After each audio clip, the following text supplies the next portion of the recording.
some planting techniques when you actually get ready to plant.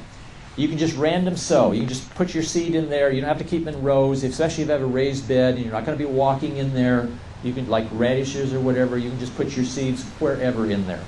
Or if you have a larger garden and you're going to be walking through, or you're going to be running a tiller through, or pulling a little cultivator through, then you want to keep things in a furrow or in a straight row. An easy way to do that is just take 2 sticks, put some kind of a string between, stick it in the ground, pull it straight, drag your hoe along the string, put your seeds in there, pull this up, do your next row. When they come up, they'll just be as straight as can be.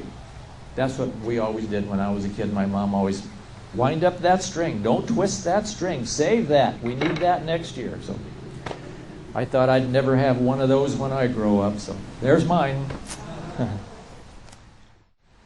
To get a jump start, many things that are sold as seeds are also sold now as bedding plants.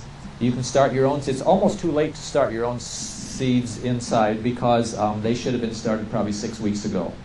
But the seeds can be planted directly into the soil, or you can buy bedding plants and get a jump start on a lot of things. Not everything is available as a bedding plant, but a lot of things are.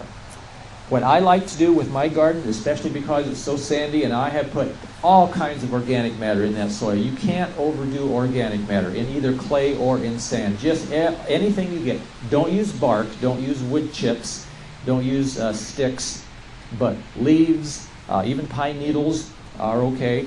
And especially these soil conditioners and potting mixes. When you throw away a plant, save the potting soil, pour it on your garden. Coffee grounds, filter and all, put it on your garden.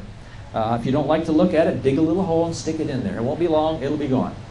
It's very good for your garden. Just keep it up, just never stop. After my plants, my seeds have all grown, everything is up and out of the ground, I take now a single layer of newspaper and I'll lay it down between all my plants. Of course, you couldn't do this in a field like this. But I laid 1 layer of newspaper between all the rows and between all the plants. Then I get a bale of wheat straw. And I put about that thick of a layer partly to hold the newspaper down, but also as added mulch.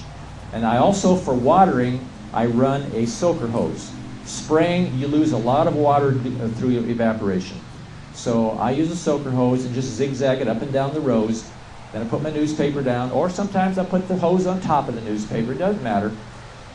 I put a thick layer of straw on top of that, wheat straw, and then I just plug in my hose and turn on the faucet when it needs water, shut it back off.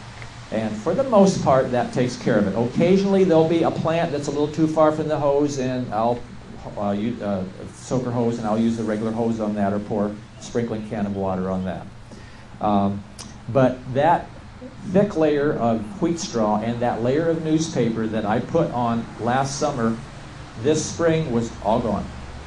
No newspaper. I've got 2 little pieces of newspaper about like that and a little bit of straw. I ran my rototiller through there. It's now down in, slowly decaying and releasing its nutrients and improving my soil. And I'll do it again this year. I'll just continue to do that.